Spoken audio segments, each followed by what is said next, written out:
የፋጢመተ ዘህራ የህይወት ታሪክ ከረሱል ሰለላሁ ዐለይሂ ወሰለም ህይወት ውስጥ እጅግ ጥዑሙ ክፍል ነው።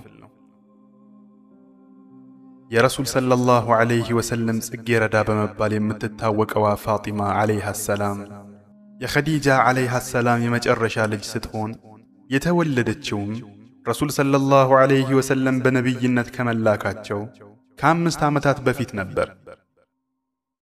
የፋጢማ እናት እመት ኸዲጃ ረሱልን ሰለላሁ ዐለይሂ ወሰለም ከማግባቷና እስልምናን ከመቀበሏ በፊትም ቢሆን እጅግ ክብርትና አስተዋይ ሴት የነበረች ሲሆን በድንቁርናው ዘመን ውስጥም ሀብትንም ንጽሕናንም አንድ ላይ አቆራኝታ የያዘች የጽልመት ውስጥ ኮከብ በመሆኗ በማኅበረሰቡ ዘንድ የቁረይሽ ወይዛዝርት አለቃ በመባል ትታወቅ ነበር።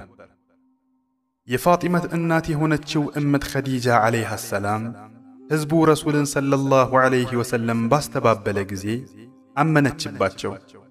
ሕዝብ ረሱልን ሰለላሁ ዐለይሂ ወሰለም በገፋ ጊዜ አቀፈቻቸው። ረሱል ሰለላሁ ዐለይሂ ወሰለም በትውልድ ሀገራቸው ባይተዋር በሆኑ ጊዜ ኸዲጃ ወገን ሆነቻቸው። ይህች እመት ኸዲጃ ሀብት ቢባል ከደጃፏ ሞልቷታል። ቆንጅናም ቢባል የሚያህላት የለም። ወገንም ቢባል የቁረይሽ ባላባቶች አጎቶቿና አያቶቿ ናቸው። ይህች ናት እንግዲህ የዛሬዋን እንግዳችንን ብጽዕት ፋጢመትን ዐለይሃ ሰላም ወልዳ ያሳደገችው። ረሱልን ሰለላሁ ዐለይሂ ወሰለም ያቀፈችና የኡመቱ በሙሉ እናት የሆነችዋ እመት ኸዲጃ ፋጢማ ዐለይሃ ሰላም እንዲህ ካለች ክብርት በእናትነት የተዛመደች ስትሆን በአባትነት ከተባለም የነቢያቱ መሪ፣ የሙተቆች አለቃ፣ የሩሱሎች ቁንጮ የፋጢመት አባት ናቸው። ፋጢማን ዐለይሃ ሰላም ምንኛ ያማረ አባት ወለዳት! ምንኛ ያማረች እናትስ አጠባቻት! ፋጢማ ዐለይሃ ሰላም ለወላጆቿ የመጨረሻ ልጅ እንደመሆኗ መጠን በልጅነትም ሆነ በእውቀት ዕድሜዋ በእናቷ ኸዲጃና በአባቷ ሙሐመድ ሰለላሁ ዐለይሂ ወሰለም ተሞናድላ ኖራለች። ለዚህም ነው በመካና በመዲና ሰዎች ዘንድ የመልእክተኛው ጽጌረዳ ተብላ ትታወቅ የነበረችውን ፋጢማን መልእክተኛው ሰለላሁ ዐለይሂ ወሰለም እሷን ያስከፋ እኔን አስከፍቷል፣ እሷን ያስደሰተ ደግሞ እኔን አስደስቷል በማለት ያስጠነቅቁ የነበረው። ፋጢማ ምንም እንኳ በሁለት በሳልና ወዳድ በሆኑ ወላጆች የመጨረሻን ልጅ እንክብካቤና ፍቅርን ከሁለት በኩል እየተቸራት ያደገች ልጅ ብትሆንም እንክብካቤውና ማሞናደሉ ግን እመት ፋጢመትን ላፍታ እንኳን ከሥርዓት ውጪ አድርጓት አያውቅም። ለዚህም ነው ይህች ጽጌረዳ የቤቱን ውስጥ የማሰናዳት ውጣ ውረዱን ለብቻዋ ተቋቁማ ከዚያም አልፎ በየዕለቱ በመካ አጋሪያን እየደሙ የሚመጡ አባቷን ቁስል ስታክም የኖረችው። ይህች የመልእክተኛው ሰለላሁ ዐለይሂ ወሰለም ጽጌረዳ ከአባቷ እግር ስር ሳትጠፋ ልክ ለአቅመ አዳም ከመድረሷ ነበር የእሷነቷን ስብዕናና የመልእክተኛውን ሰለላሁ ዐለይሂ ወሰለም ዝምድና የከጀሉ ዐይኖች እንደ ጉድ ይረባረቡባት የጀመሩት። የዚህችን ጽጌረዳ በረከት በመሻት ለትዳር ጥያቄ ካቀረቡ እጅግ መልካም ስብዕናዎች ውስጥ አቡበክርና ዑመር ረዲየላሁ ዐንሁማ ይገኙበታል። ግና ይህች ብጽዕት ከሰማያት በላይ ለእነዚህ ታላላቅ ስብዕናዎች አልተጻፈችም ኖሯልና ጥያቄያቸው ውድቅ ተደረገባቸው። የአላህ ውሳኔ አቅጣጫውን አይስትምና ፋጢማን የተጻፈላት ሰው በትዳር ይቆራኛት ዘንድ ከዕለታት አንድ ቀን ይህ ድንቅ ክስተት ተከሰተ። ክስተቱን ዓሊይ ረዲየላሁ ዐንሁ እንዲህ ሲል ያስቃኘናል። ከዕለታት አንድ ቀን አንዲት ዘመዴ እንዲህ ስትል ጠየቀችኝ፣ ዓሊ ሆይ ፋጢማ ለትዳር እንደተጠየቀች ሰምተሃልን? እኔም አልሰማሁም አልኳት። እሷም ሰዎች እየተረባረቡባት ነው እኮ፣ አንተም እንደው ነቢይን ሰለላሁ ዐለይሂ ወሰለም ብትጠይቃቸውና ቢድሩህ መልካም ነው አለችኝ። እኔም በምን ይድሩኛል? የምህር እንኳ የሌለኝ ሰው ነኝ እኮ ብዬ መለስኩላት። እሷም ተስፋን በሚያጭር መልኩ አንተ ብቻ ነቢይን ሰለላሁ ዐለይሂ ወሰለም ጠይቅ እንጂ እሳቸው ይድሩልሃል እያለች ጎተጎተችኝ። ጉዳዩ ይሳካልኛል ብዬ ባላምንበትም እንዲሁ እድሌን ለመወከር በሚል ወደ መልእክተኛው ሰለላሁ ዐለይሂ ወሰለም መገኛ ሄድኩኝ።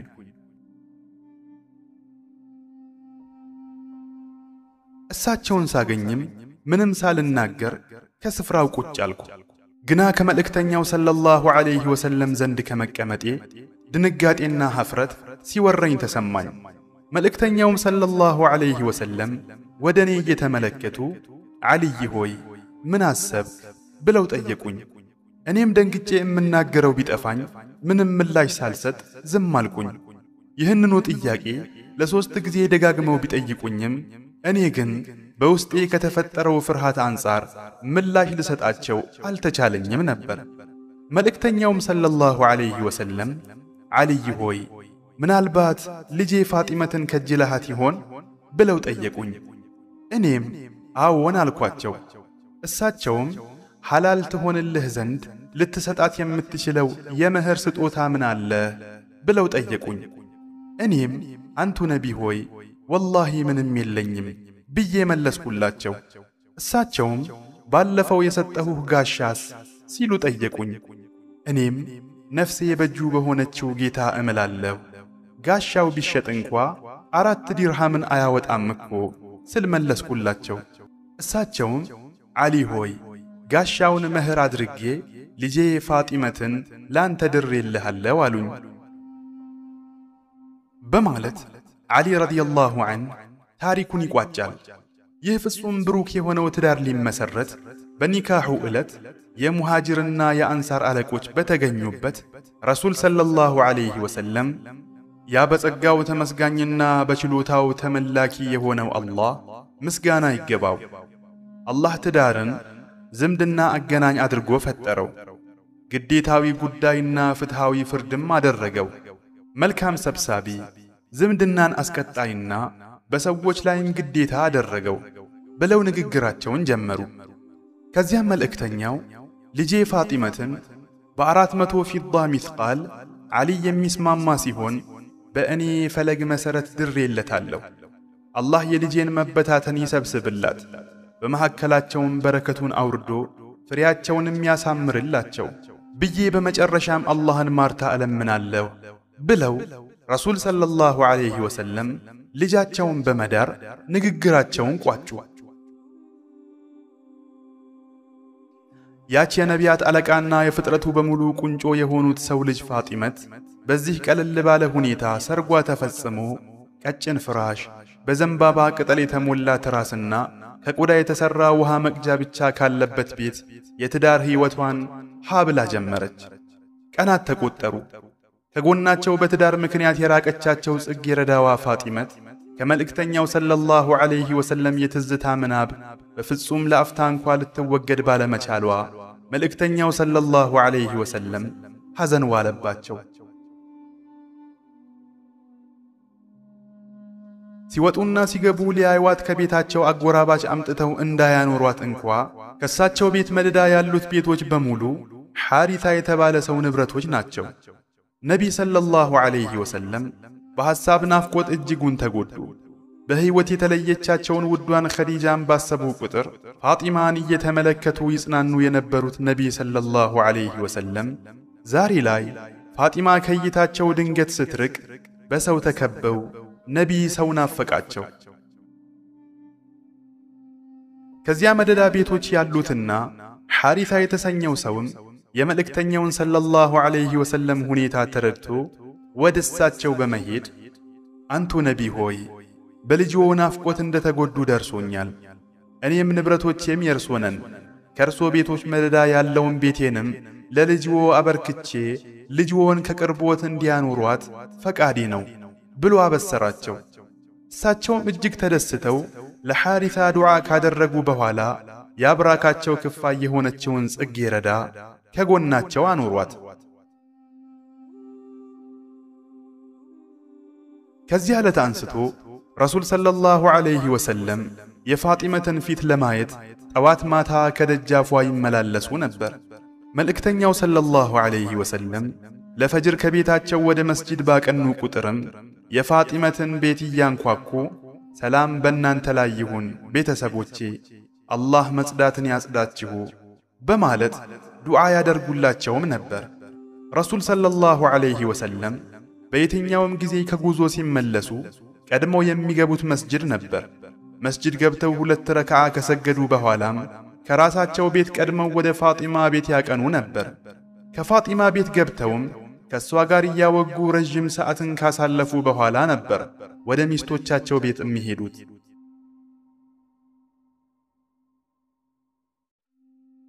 ከዕለታት አንድ ቀን ረሱል ሰለላሁ ዐለይሂ ወሰለምና አልይ ከበርካታ ሰሓባዎች ጋር በመሆን ረጅም ጉዞ ወጡ። ከቆይታ በኋላ ሲመለሱ ፋጢማ አባቷንና ባለቤቷን ለመቀበል ከቤቷ ዝግጅት አድርጋ ቤቷንም በተለያዩ የቤት ማጌጫዎች አስጊጣ ጠበቀቻቸው። እነሱም ከጉዟቸው ሲመለሱ ረሱል ሰለላሁ ዐለይሂ ወሰለም እንደ ልማዳቸው መስጂድ ገብተው 2 ረክዓ ከሰገዱ በኋላ ወደ ጽጌረዳቸው ቤት አቀኑ። ከቤቷ ዘልቀው ሲገቡም ፋጢመት ደሳሳ ጎጆዋን በተለያዩ ማስጌጫዎች አስጊጣ ሲመለከቱ ውስጣቸው ቅር ተሰኘ። ምንም ሳይናገሩም ትተው ከቤቷ በመውጣት ወደ መጡበት መስጂድ ተመልሰው ሄዱ።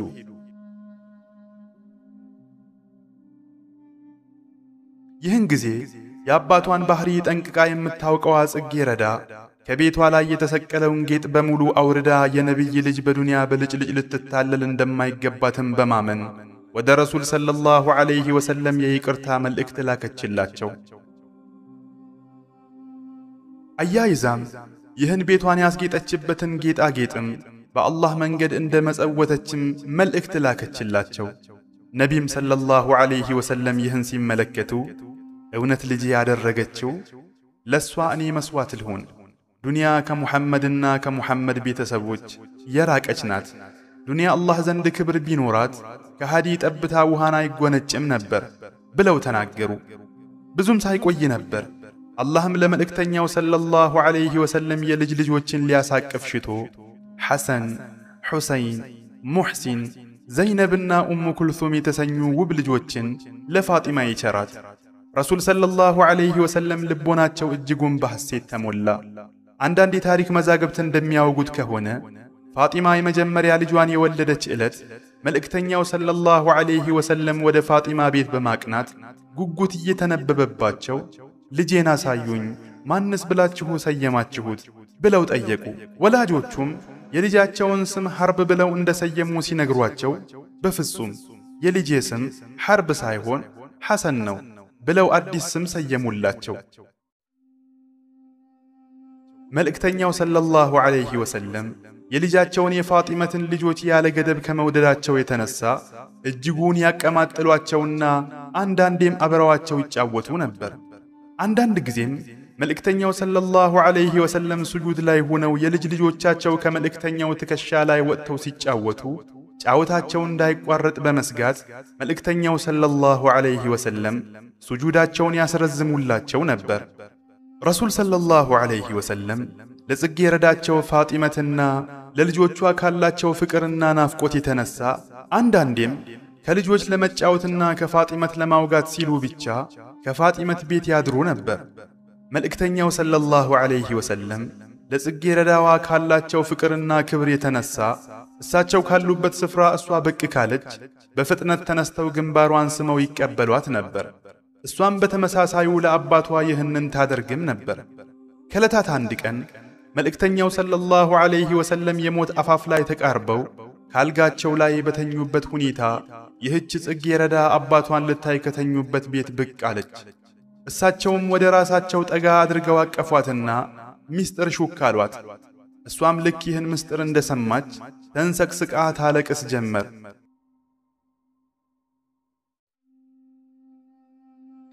ብዙም ሳይቆዩ መልእክተኛው ሰለላሁ ዐለይሂ ወሰለም ይህች ከጉንጮቿ የምሬት እንባ የምታፈሰውን የሰው ጸዳል ዳግም አቅፈዋት ከጆሮዋ ማንም ሳይሰማ ሹክ አሏት። ይህን ጊዜ ንጽሕት ፋጢማ ዐለይሃ ሰላም በእንባ የረጠቡ ጉንጮቿን እየጠራረገች ከመልእክተኛው ሰለላሁ ዐለይሂ ወሰለም ፊት ፈገግ ብላ ደስታን ከአባቷ ልቦና ውስጥ አሰረጸች። ያኔ ነበር እመት አኢሻ በሁነቱ ተደንቃ ይህች ፋጢመት ከዓለማት ሴቶች ውስጥ ልዩ ሳትሆን አትቀርም ብላ የተናገረችው። ሞት የሁሉም ሰው ዕዳ ነውና እኒያ ውድ ነቢይም ይህን የሞት ዕዳቸውን በመክፈል ከጌታቸው ተገናኙ።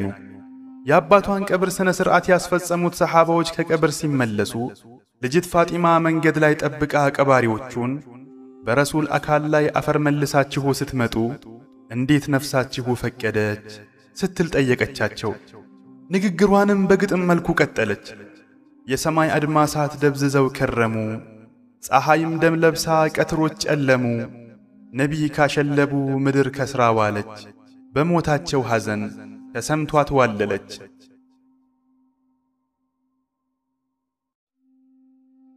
ጽጌረዳዋ ፋጢመት አባቷ ሞተው ዱንያ ብትጨልምባት የአባቷ ቀብር ወደሚገኝበት ስፍራ ሂዳ ከተቆለለው አፈር እፍኝ ዘገነች። ፋጢመት ከቀብሩ የዘገነችውን እፍኝ አፈር እያሸተተች እንዲህ ስትልም ገጠመች። ዘግኖ ያሸተተ የአሕመድን አፈር ለዘመናት ሽቶን አያሸትም ነበር። ሐዘኖቼ በስተው የተደራረቡት በቀን ላይ ቢሰፍኑ ሌሊት ባደረጉት። ተራራዬ ነበርክ በጥላህ ምትጠለል ዛሬ ትተኸኝ ሄድክ ከጠላቶች መሃል። እመት ፋጢማን የሐዘን ሰራዊት በናፍቆት አርጩሜ እየገረፈ በትዝታ እስር ቤት ውስጥ በሩን ዘግቶ ሲፈትናት እንዲህ ትቃኝ ነበር። ነፍሴ ታስራ ዋለች በሲቃ ወህኒ ቤት፣ ምነው ባሸለበች እዚያው ባለችበት። ከርሶ መሞት ወዲያ መኖርስ ለመኔ፣ መኖር ስለማልችል ሳይኖሩ ከጎኔ። ሌት ተቀን ማነባው ነቢን ናፍቄ ነው፣ እንዲህም ሆነው ተሎ ለመሞት ነው። ከቀናት በኋላም እመት ዓኢሻ ከፋጢመት ዘንድ በመሄድ ስለዚያ ቀን የምስጢር ለቅሷና ሳቋ ጠየቀቻት። ጽጌረዳዋም መጀመሪያ ላይ አባቴ ሲመሳጠሩኝ ያለቀስኩት እንደሚሞቱ አውግተውኝ ስለነበር ነው። ከዚያ ደግሞ በሁለተኛው ላይ የሳቅኩት ከሳቸው ህልፈት በኋላ ከቤተሰቦቻቸው ቅድሚያ በመሞት የምገናኛቸው እኔ መሆኔን ሲነግሩኝ ነው ስትል መለሰችላት። ፋጢማ አባቷን ከተለየች በኋላ 6 የሐዘንና የለቅሶ ወራትን አስቆጠረች። አይኖቹ እያዩ ቀን በቀን ሰውነቷ እየተመናመነ የሚመለከታት የፋጢመት ባለቤት ዓሊ በፋጢመት ሁኔታ እጅጉን አዝኗል። ቁዘማና የናፍቆት ትዝታ መላ እሷነቷን ያደካከማት ጽጌረዳ አንድ ቀን ለጓደኛዋ አስማእ ሆይ ከአባቴ ህልፈት በኋላ ሕይወት ከብዳኛለች ስትል ድካሟን ገለጸችላት።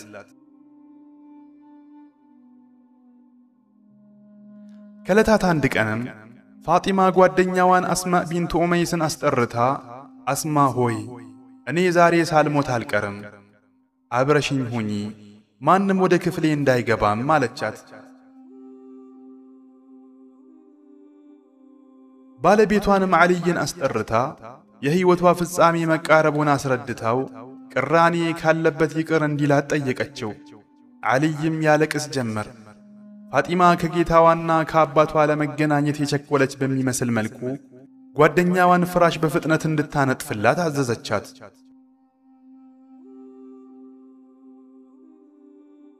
ከዚያም እመት ፋጢማ ውስን የቁርአን አንቀጾችን ካነበበች በኋላ በተከናነበችበት እስከ ወዳኛው አሸለበች። የአላህ ሰላምና እዝነት በአላህ መልእክተኛ ላይና በጽጌረዳዋ ፋጢመት ላይ ይስፈን።